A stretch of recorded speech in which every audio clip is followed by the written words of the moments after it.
Attorney Ricky Tumutorgo, nagtataguyod ng katotohanan, nakikipaglaban para sa bayan.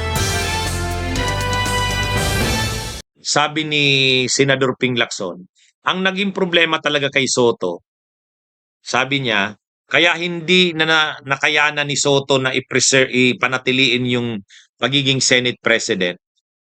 Hindi niya naalagaan yung mga senador. Kasi yung mga senador, kung ikaw ang Senate President, dapat maibigay mo ang mga gusto nila. Hmm? Sabi ni Senador Ping Lacson, si Chis Escudero noon, kaya yan nanatili noon na Pangulo ng Senado dahil ang mga pondo ni Chis Escudero na pinaghati-hatian ng mga senador, 142 billion pesos. Oh, yan ang ipinamigay na pondo ni Chis Escudero sa mga senador nung panahon niya. Kaya kumbaga, alam naman natin yung mga insertions ni Chis. Talagang sila noon ni Saldico ang nagmaniobra. Si Chis Escudero noon nakakuha siya ng napakalaking pondo. Sabi nga ni Lacson, 142 billion pesos. Yung 142 billion pesos daw na yun, dinistribute yun. Dinistribute ni Chis Escudero sa mga senador. Kaya yung mga senador, talagang nahawakan ni Chis yan. Kaya lang nung bandang huli kasi nagkakaso si Chis dito nga sa flood control at saka sirang-sira na rin yung reputasyon ng Senado. Pero si Soto, sabi ni Senador Ping Lacson, hindi naman nasira ang Senado sa ilalim ni Senador Soto bilang Senate President. Kaya lang, bakit natanggal si Senate President Soto? Ang pinakadahilan niya, wala siyang naibigay na mga proyekto sa mga senador. Kumbaga, ang mga senador, kailangan yan, alagaan mo. Kailangan busugin mo. Bigyan mo sila ng mga proyekto, ng pondo, mag-distribute ka sa kanila kung ikaw ang Senate President. Hindi yan nagawa ni Senate President Soto. Iba daw kasi yung pamumuno nila.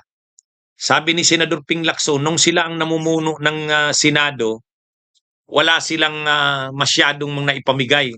Kasi nga, ang naging problema ni Tito Sen, ang comment sa kanya nung ilan, at least yung tumawid sa kabila ngayon, narinig namin na hindi siya marunong mag-alaga ng kasamahan. Yun nga yung medyo inangalan ko, kasi hindi ito galing dito sa new minority, doon sa tumawid. Sabi ko, hindi marunong mag-alaga. Define alaga. Ang definition ng alaga, magkaiba yung, sa akin, being a former chief PNP, ang definition ng alaga, you attend to the moral and welfare of your men.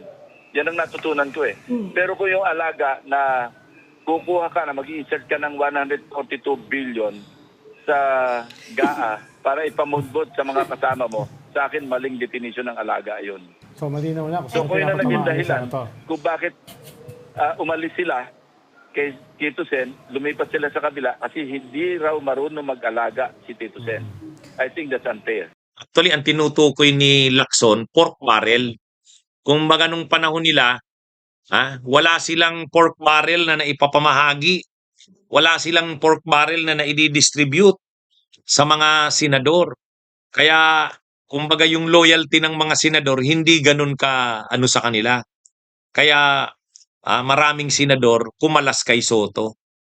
Hindi tulad nung panahon ni Cayetano ay ni Chis Escudero. Si Chis Escudero, nung panahon nila, si Chis Escudero mismo ang bumabraso para yung malaking pundo, 142 billion pesos daw ay makuha niya at maipamigay sa mga senador. Siyempre, siya pa rin ang may pinakamarami doon sa 142 billion.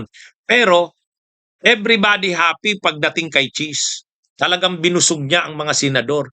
Kay Soto, hindi. Kumbaga, ang maganda lang kay Soto, maganda yung patakbo sa Senado. Yung tandem nila ni Lacson. Kaya lang, hindi naman sa ganda ng patakbo, tumitingin ang mga senador. Ang mga senador, tumitingin, ano ba yan? Parang wala kaming pakinabang sa liderato mo bilang Senate President. Wala man lang pondo na naipapamigay sa kanila. Yun ang sabi ni Lacson. At isa pa, maraming mga kaso na kinaharap ang mga senador. Ang gusto kasi ng mga senador, dipinsahan sila ni Senate President Soto at ni Ping Lacson. Ay si Ping Lacson ayaw talagang bumigay. Ang stand ni Ping Lacson, kung mali ang senador, kahit kulig o kasamahan mo pa yan, managutin yan. Huwag mong puprotektahan yan. Yan yung pagkakaiba nitong grupo nila Cayetano. Sila Cayetano, kapag senador ka, pag may kaso ka, poprotektahan ka.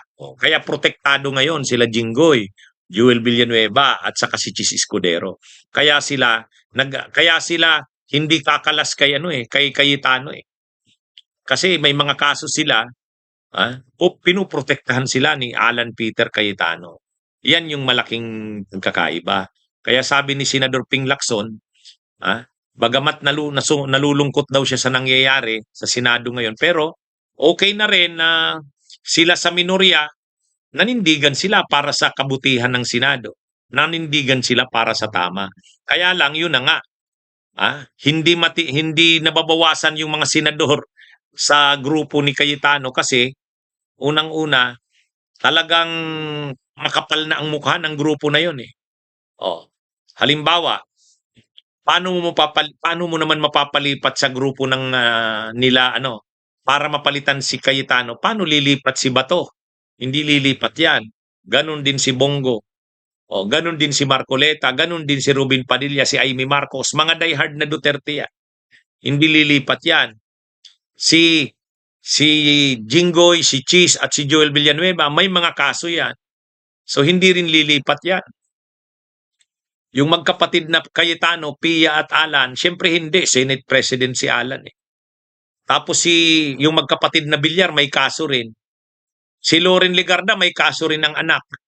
Kaya kumbaga, nagkakaisa sila ngayon dahil lahat sila may mga kaso. Lahat sila may mga kaso eh. Pero yun ang malungkot. Sabi ni Senador Ping Lacson, nag-iisip na nga daw sana siyang mag-resign. Kasi ang Senado ngayon, ang layo sa Senado noon. Kumbaga ang Senado ngayon, putik na putik, sirang-sira. May mga kaso, may kaso sa ICC, may kasong plunder. Kaya sabi ni Senador Ping Lacson, gusto niya sanang mag-resign. Pinakiusapan nga lang daw siyang wag. Pero yan daw ang masaklap sa Senado ngayon. Yung pinagtatanggol ng Senado ngayon, individual na nilang mga interes eh. At saka Duterte. Bunyog, bunyog, halikan na kasama ka. Bunyog, kapag buklod ay may pag-asa. Luzon, Visayas, Mindanao, isa ang pananaw. Sa bagong Pilipinas ang bunyog isisigaw. Bunyog.